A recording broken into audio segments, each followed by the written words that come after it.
Bismillahirrahmanirrahim. Assalamualaikum warahmatullahi wabarakatuh.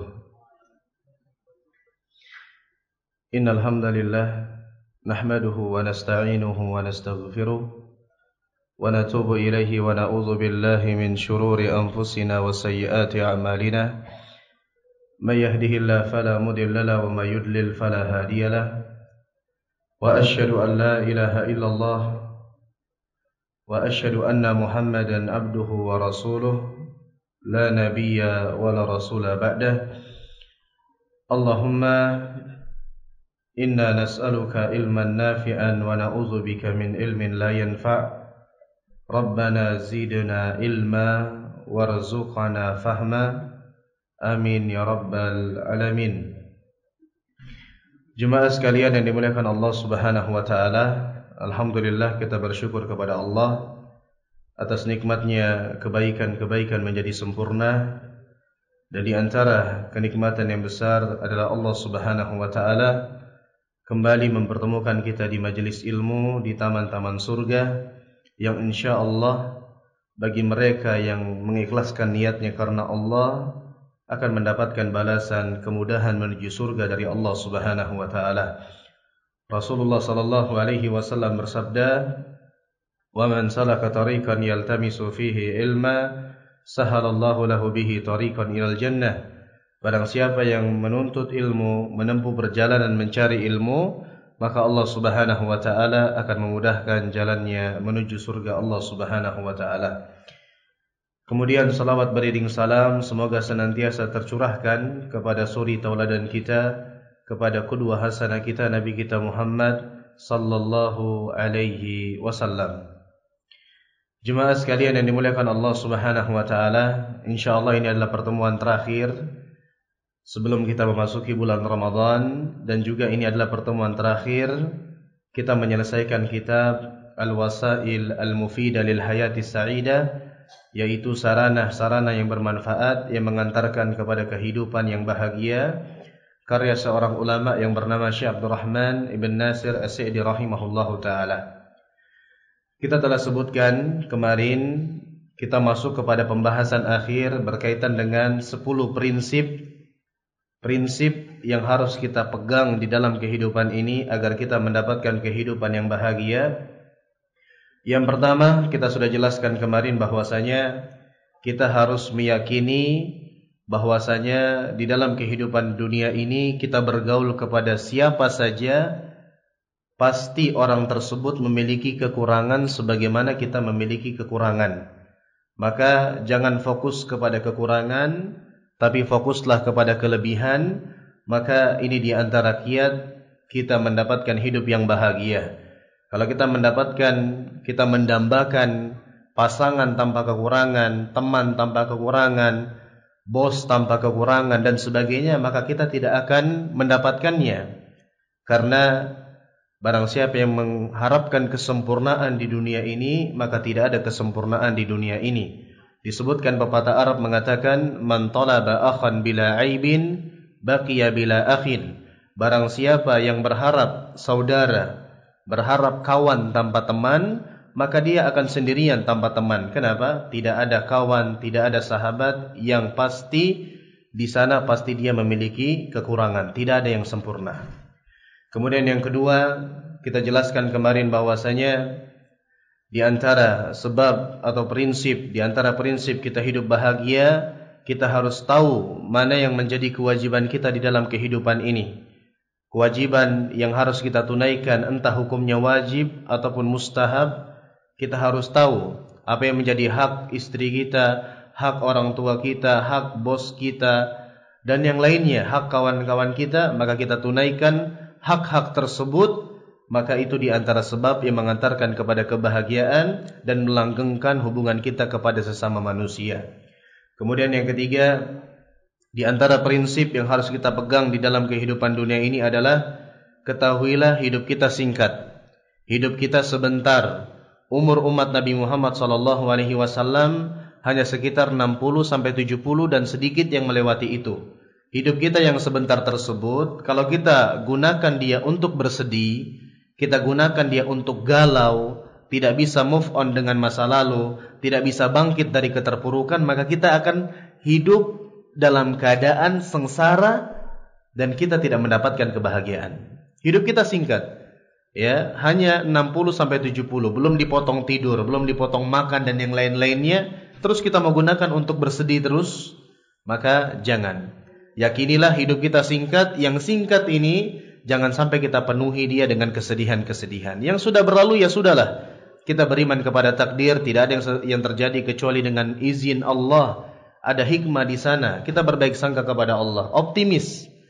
Kemudian yang keempat yang kita sampaikan pada pertemuan kemarin adalah tatkala kita ditimpa di dalam kehidupan ini sebuah ujian, sebuah musibah, yakinlah bahwasanya tidak ada apa-apa ujian tersebut dibandingkan nikmat yang telah kita dapatkan.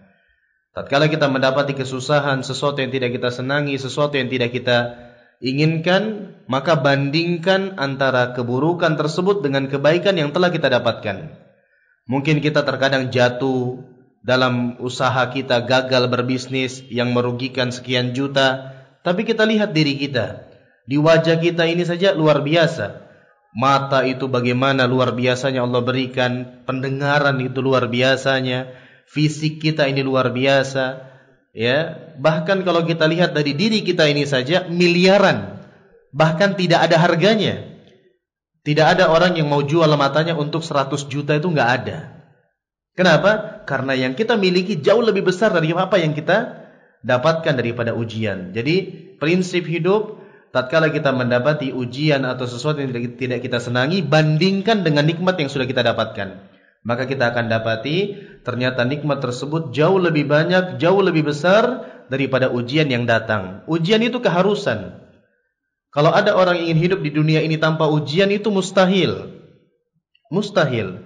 Tapi ingatlah, ujian itu datang sesekali agar Allah ingin menegur kita terkadang, agar kita kembali kepada Allah, agar melihat tingkat kualitas keimanan kita, agar menggugurkan dosa-dosa kita. Banyak faidahnya. Tapi nggak mungkin Allah menguji orang itu terus-menerus, nggak mungkin. Dan ingat, ujian dibandingkan nikmat, maka tidak ada apa-apanya ujian. Nikmat Allah begitu banyak. Kita masuk kepada prinsip yang kelima, hidup bahagia, dan ini pembahasan kita pada hari ini. Dikatakan di sini, wa minal umurin nafi'ah an ta'rifa anna adhiyatan nas laka wa khususan fil aqwalis sayyi'ah la tadurruk bal tadurruhum illa in ashghalta nafsaka fil ihtimami biha wa sawwaqta laha an tamlika masya'irak fa inda dhalik tadurruk kama darrathum. Di antara perkara yang bermanfaat, prinsip yang bermanfaat yang harus dipegang di dalam kehidupan ini adalah hendaknya kamu mengetahui bahwasanya gangguan manusia, terlebih khusus lagi berkaitan dengan ucapan-ucapan buruk manusia, itu tidak membahayakanmu. Justru itu membahayakan mereka. Kecuali apabila engkau sibukkan dirimu dengan perkataan-perkataan manusia tersebut, kamu berikan kesempatan dari ucapan-ucapan buruk tersebut untuk masuk ke dalam hatimu, maka saat itu barulah perkataan-perkataan manusia itu memudaratkanmu, membahayakanmu, sebagaimana ucapan mereka itu membahayakan mereka. Ini prinsip hidup, teman-teman sekalian. Yang pertama, kita tidak pungkiri di dalam kehidupan ini kita nggak selamat dari ucapan lisan manusia. Kalamun nas la yantahi. Ucapan manusia itu nggak ada habisnya. Terus kita ingin semua manusia ingin senang sama kita, itu mustahil. Ridon nas ghayatun la tudrak. Kita ingin semua manusia ingin ridho kepada kita. Semua orang senang sama kita, nggak ada yang seperti itu. Jangankan kita, Allah aja nggak selamat dari lisan orang yang mengatakan Allah punya anak. Jangankan kita, Rasulullah saja nggak selamat, dikatakan gila dan sebagainya. Sekarang kita akhir zaman, orang yang hidup di akhir zaman, keimanannya jauh dari orang-orang terdahulu, berharap kita bisa selamat? Mustahil. Kita harus yakini, kita nggak akan selamat dari ucapan gangguan manusia, lisan manusia.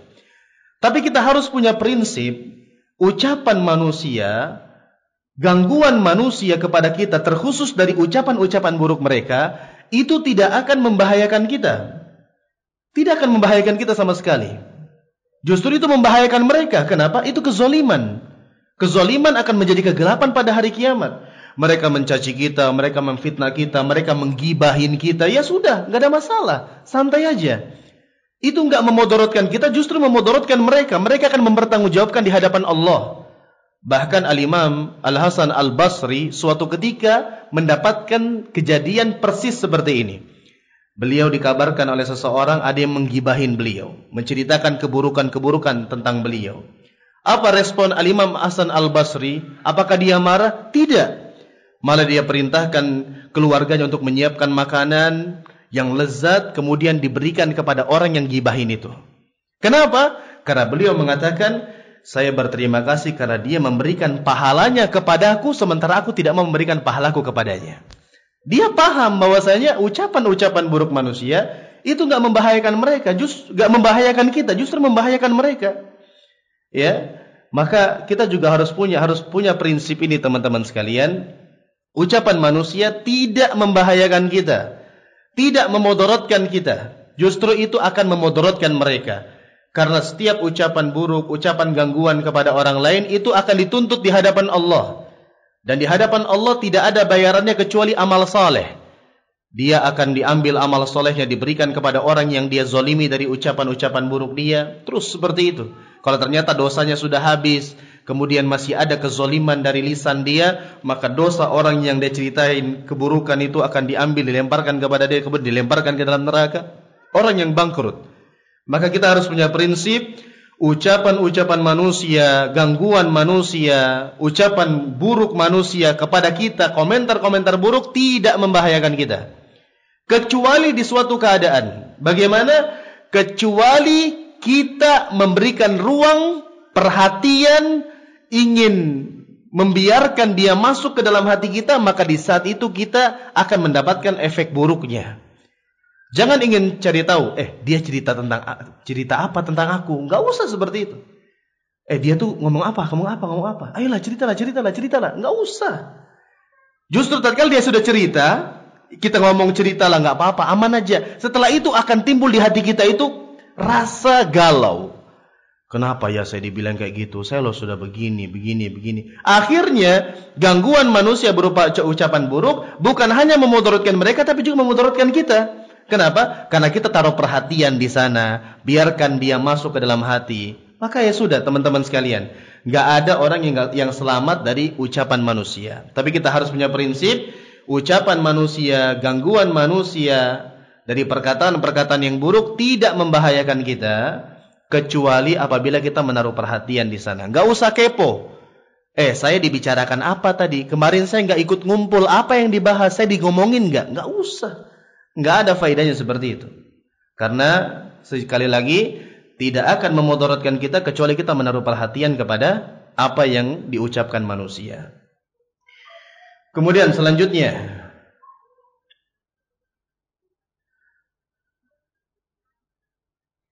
disebutkan di sini, fa inna ishtighala bi dzikrin nasi wa aqwalihim da yud'ifu sayral insani ila Allah subhanahu wa ta'ala.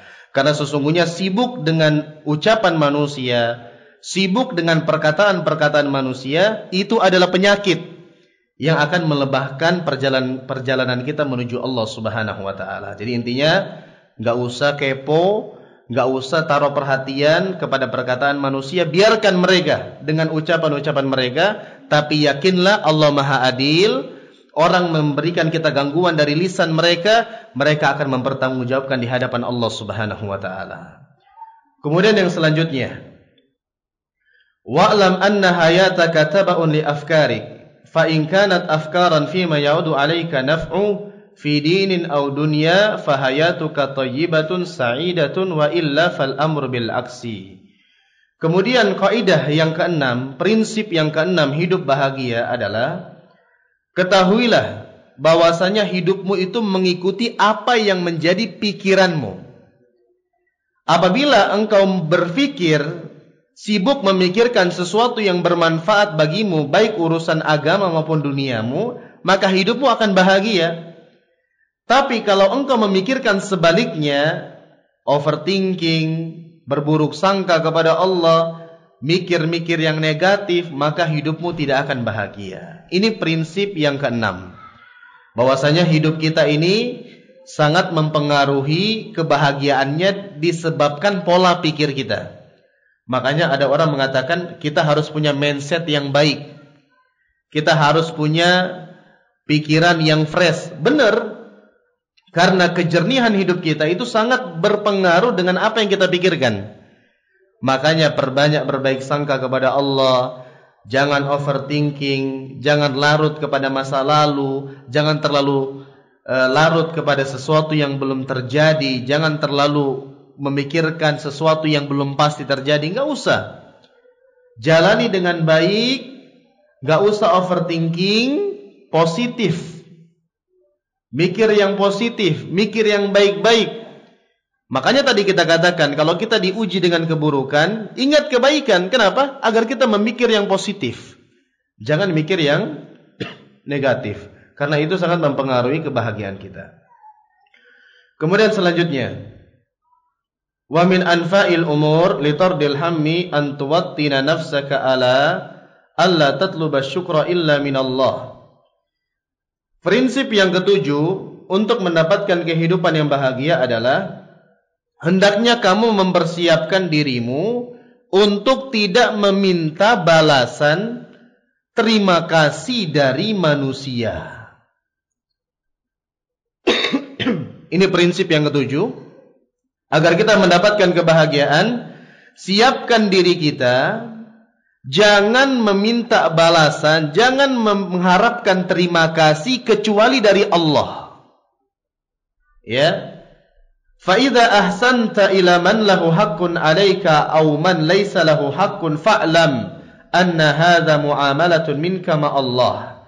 Sekiranya apabila engkau melakukan kebaikan kepada orang, entah orang tersebut memiliki hubungan kepadamu dari keluargamu, kerabatmu yang kamu wajib berbuat baik kepada mereka, atau dari orang-orang selain mereka, engkau melakukan kebaikan kepada mereka, maka ketahuilah itu adalah hubunganmu dengan Allah Subhanahu wa taala. Jangan mengharapkan balasan, jangan mengharapkan rasa terima kasih dari manusia. Ya. Kalau kita mengharapkan rasa terima kasih dari manusia, hakikat manusia itu tidak tahu terima kasih.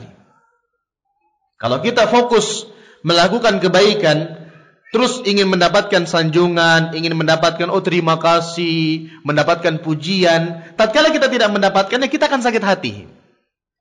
Tapi kapan kita melakukan kebaikan, melakukan perbuatan kebajikan, kita tidak mengharapkan balasan kecuali hanya dari Allah, saat itu hati kita akan tenang. Dia membalas, ya nggak ada masalah. Dia nggak membalas, saya berharap hanya kepada Allah. Ya, begitulah ciri-ciri orang yang beriman kepada Allah, orang-orang saleh, orang-orang yang khusus. Allah Subhanahu wa taala menyebutkan dalam Al-Qur'an, wa yut'imuna at-ta'am ala hubbihi miskina wa yatima wa asira. Mereka memberikan makan dengan apa yang mereka sukai kepada orang miskin, kepada anak yatim, kepada orang yang tertahan, ditawan. Apa yang mendorong mereka memberikan makan dengan makanan yang mereka sukai? Mereka suka, tapi mereka berikan kepada orang lain yang membutuhkan.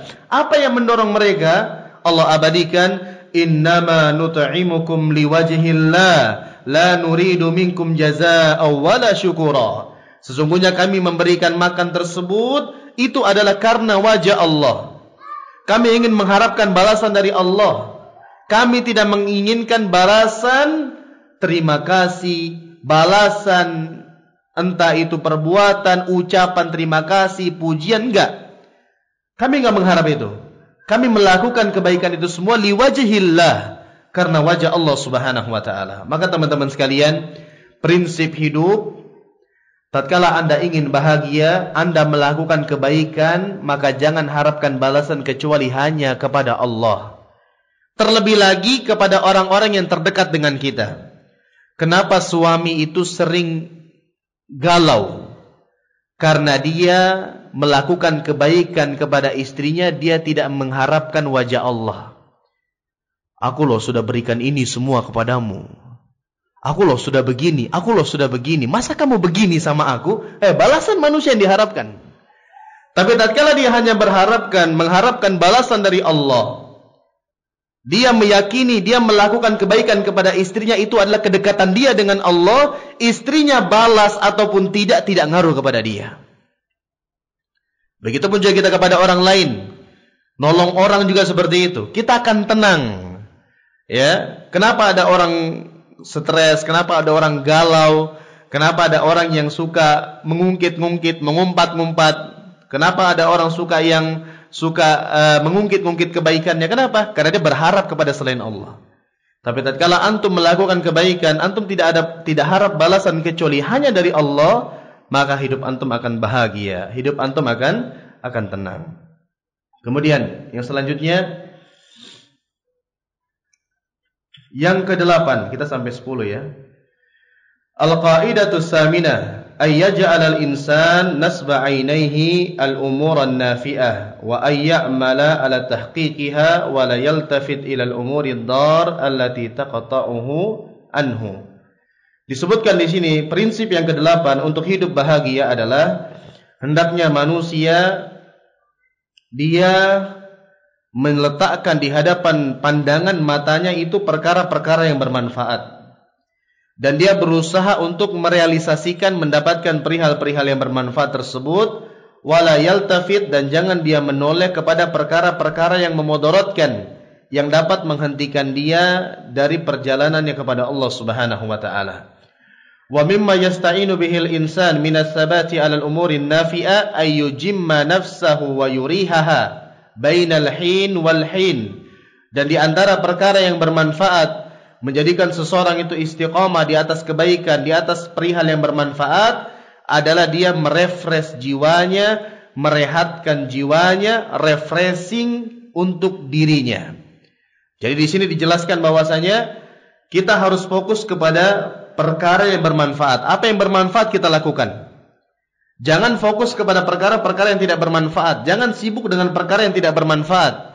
Rasulullah sallallahu alaihi wasallam sendiri bersabda, min husni islamil mar'i tarkuhu ma la ya'nihi. Di antara keelokan Islam seseorang, dia meninggalkan sesuatu yang tidak bermanfaat. Jadi fokus kepada perihal yang bermanfaat, lakukan kebaikan dan yang lainnya. Dan apa yang menolong seseorang untuk bisa istiqomah di atas perkara yang bermanfaat, dia punya waktu untuk merehatkan jiwanya. Kita refreshing misalnya, liburan, ya. Antum kalau butuh liburan, liburan. Antum kalau butuh refreshing, silahkan. Bawa keluarga menjauh daripada hiruk-pikuk kota misalnya, pergi ke desa-desa, pergi ke pantai, silahkan. Karena di sini mengatakan refreshing itu perkara yang sangat penting. Apabila manusia itu lalai dari mengingat jiwanya, merefresh dirinya, maka dia akan mendapati kebosanan, dia akan mendapati kemalasan, dia tidak akan kuat. Kenapa? Fa innal qalba lahu quwwatun ka quwwatil badan. Fa kama annal insan la yastati'u bi badanihi masalan ayarfa'a athqalan katsiratan, fakadzalika qad la yastati'u bi qalbihi ayyahmila umuran azimatan. Dikatakan di sini, sebagaimana badan itu tidak bisa mengangkat beban-beban yang berat sekaligus, begitupun juga hati kita. Hati kita nggak bisa melakukan perkara-perkara yang besar kecuali kita berikan dia refresh. Maka di sini maksudnya adalah fokuslah kepada perihal-perihal yang bermanfaat, jauhkan perkara-perkara yang tidak bermanfaat, dan di antara hal yang membantu diri kita bisa fokus kepada perkara yang bermanfaat, berikan jiwa kita itu waktu untuk rehat, refreshing dan sebagainya. Kemudian yang ke-9, anna minal umurin nafi'a fi tahsilis sa'ada ayyahsimal insan al-a'mal fil hal wa la yakunu za taraddudin liyatafarraq al-a'mal al-mustaqbal. Yang ke-9, prinsip hidup bahagia adalah hendaknya seseorang menyelesaikan urusannya sesegera mungkin. Jangan dia menumpuk-numpuk urusannya kepada sesuatu waktu misalnya. Jangan ditunda-tunda. Ya. Kenapa? Barang siapa yang menunda-nunda perkara, maka perkara tersebut akan tertumpuk dan akan memberatkan dia. Ini prinsip ya. Maksudnya kita kalau ada urusan, kita kalau ada kerjaan, kita kalau ada proyek, kita ada tugas, segera selesaikan. Jangan ditunda-tunda. Yang mana nanti kalau ditunda-tunda akan tertumpuk. Tatkala sudah tertumpuk, kita akan malas. Dan itulah yang kita rasakan, ya. Entah itu urusan dunia, pekerjaan dunia, atau urusan ibadah. Orang yang punya utang puasa nggak dibayar-bayar, nggak dicicil-cicil, ditumpuk sampai mendekati datang Ramadan, itu akan berat. Ya, begitulah juga umumnya segala perkara. Anda ingin bahagia, jangan punya sikap suka menunda-nunda. Apa yang Anda bisa kerjakan sekarang, kerjakan. Jangan ditunda-tunda. Kalau Anda menunda-nunda, akan tertumpuk, malah akan berat. Tapi kalau Anda bisa kerjakan sesegera mungkin yang bisa Anda kerjakan, jiwa Anda akan siap mengerjakan sesuatu yang ada di kemudian hari. Anda akan lebih fresh. Dan inilah ajaran Islam. Rasulullah sallallahu alaihi wasallam bersabda, "Idza amsayta fala tantaziris shabah." Kalau kamu ada di sore hari, jangan tunggu sampai pagi. Wa idza asbahta fala tantaziril masa. Kalau kamu ada di waktu pagi, jangan tunggu sore hari, kerjakan segera. Kerjakan di masa sehatmu sebelum datang sakitmu. Kerjakan di masa hidupmu sebelum datang kematianmu. Jangan ditunda-tunda. Dan nunda-nunda ini adalah perangkap syaitan, taswif. Nantilah. Orang mau tobat, nantilah. Lalu meninggal dunia dia. Jadi intinya, di antara prinsip hidup bahagia, tidak suka menunda-nunda. Yang bisa dikerjakan segera, kerjakan segera. Kemudian yang terakhir, kaidah yang 10 adalah al-qaidatul akhirah, annahu yanbaghi an yatakhayyara al-insan min al-a'malin nafi'a al-ahamma fal-muhim. Fayabtadi'u bil umuril azima allati yahsulu biha salahuhu. Kaidah yang 10 atau prinsip yang ke-10 yang terakhir dalam mendapatkan kehidupan yang bahagia adalah hendaknya seseorang itu memilih di dalam kehidupan dia mana perkara yang penting kemudian yang lebih penting. Kita harus bisa membedakan mana penting, mana yang lebih penting. Kita harus mendahulukan sesuatu yang lebih urgen kemudian yang setelahnya. Dan ini kita tidak ketahui kecuali kita menghadiri majelis-majelis ilmu. Kita menghadiri kajian. Ini perkara penting, oh ternyata ada yang lebih penting. Ini perkara maslahat, oh ternyata ada yang lebih maslahat. Nah maka kita di dalam kehidupan dunia ini, tatkala dihadapkan dengan perkara-perkara seperti ini, beberapa kebaikan, carilah, fokuslah kepada yang lebih besar manfaatnya, kepada yang lebih besar maslahatnya. Dengan itu kita akan mendapatkan kebaikan dan mendapatkan kebahagiaan. Nah, demikian jemaah sekalian yang dimuliakan Allah Subhanahu wa taala, 10 prinsip hidup bahagia yang kita tambahkan pada hari ini. Yang tadi yang kelima, kita harus tahu tidak ada manusia yang selamat dari lisan manusia. Manusia pasti mengganggu dengan lisan dia, tapi yakinilah itu tidak akan membahayakan kita sedikit pun kecuali kita taruh perhatian, kita buka celah untuk masuk ucapan-ucapan tersebut. Udah, masa bodoh aja. Itu akan membahayakan mereka dan tidak membahayakan kita. Justru dengan itu kita akan mendapatkan kebaikan nanti di akhirat. Kemudian yang keenam, ingat hidup kita ini sangat terpengaruh dengan pola pikir kita. Maka pikirlah perkara-perkara yang positif, jangan terhantui dengan perkara-perkara yang negatif, jangan overthinking, perbanyak belajar iman kepada takdir, perbanyak berbaik sangka kepada Allah, dan jangan suuzan, jangan buruk sangka kepada Allah Subhanahu wa taala. Kemudian yang ketujuh, siapkan diri kita tatkala kita melakukan kebaikan, jangan harapkan balasan kecuali hanya kepada Allah. Karena hakikat manusia tidak tahu terima kasih. Terlebih lagi kepada orang-orang terdekat kita, kepada istri, orang tua, anak. Kita melakukan kebaikan kepada mereka itu karena perintah Allah. Kita ingin mengharapkan balasan dari Allah. Sehingga apapun nanti respon yang kita terima, kita akan lapang dada. Kita tidak mengharapkan kecuali hanya dari Allah Subhanahu wa taala. Begitupun juga kepada manusia pada umumnya. Kemudian yang kedelapan, kita harus taruh di hadapan kita, di depan mata kita perkara yang bermanfaat. Jangan fokus kepada perkara yang tidak bermanfaat. Dan ingat, jiwa kita butuh direfresh untuk bisa fokus kepada perkara yang bermanfaat.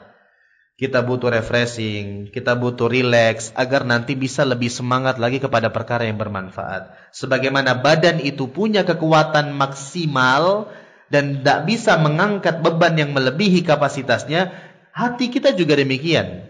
Dia nggak bisa melakukan perkara-perkara yang besar kecuali diberikan hak-haknya. Di antaranya adalah refresh atau relax kepada perkara-perkara yang dibolehkan. Dalam tanda kutip, yang dibolehkan. Jangan sebagian orang refreshnya pergi ke bar, pergi untuk minum minuman keras. Enggak, maksudnya refresh kepada perkara yang dibolehkan, perkara mubah, pergi ke pantai dan sebagainya dan seterusnya, bukan perkara kemaksiatan. Kalau dia memilih refresh dengan kemaksiatan, yang dia dapatkan bukan ketenangan, justru kesengsaraan setelahnya. Kemudian yang kesembilan, di antara prinsip agar hidup tenang, bahagia, selesaikan urusan kita yang bisa kita selesaikan hari ini. Jangan ditunda-tunda. Kalau sudah menumpuk, semakin berat. Kita selesaikan sesegera mungkin agar kita bisa refresh menghadapi perkara-perkara yang datang setelahnya. Kemudian yang terakhir, di dalam kehidupan ini banyak perkara-perkara yang kita dihadapkan untuk mengerjakannya. Maka pilih yang lebih penting baru yang penting. Kita harus tahu skala prioritas. Dan ini panjang. Kita nggak bisa paham skala prioritas kecuali kita belajar. Maka setelah ini hadir ke majelis ilmu, hadir ke pengajian, hadir ke taman-taman surga, belajar mana perkara penting, mana perkara yang lebih penting dan seterusnya. Agar dengannya kita mendapatkan kemaslahatan yang lebih besar. Nah, demikian yang bisa kita sampaikan pada kesempatan kali ini. Syekh Sa'di rahimahullah mengatakan, walhamdulillahirabbil alamin wa sallallahu ala sayyidina Muhammad wa ala alihi wa sahbihi wasallam.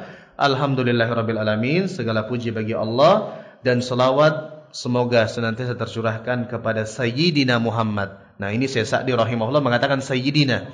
Di sini ada faedah, ucapan sayyidina boleh dilafazkan tatkala kita bukan di dalam salat. Tidak ada masalah. Wa ala alihi, dan kepada keluarga beliau, wa sahbihi, para sahabat-sahabat beliau, wasallam. Nah, demikian jemaah sekalian, semoga menjadi ilmu yang bermanfaat, ilmu yang bisa kita amalkan, dan semoga Allah Subhanahu wa taala menjadikan kita, ja'alanallahu wa iyyakum minas su'ada, semoga Allah menjadikan kita semua orang-orang yang bahagia. Kemudian Allah Subhanahu wa taala menjauhkan kita dari sebab-sebab yang mengantarkan kita kepada kesengsaraan, dan semoga Allah Subhanahu wa taala memberikan kita kehidupan yang baik di dunia dan di akhirat, dan semoga kita semua bisa husnul khatimah.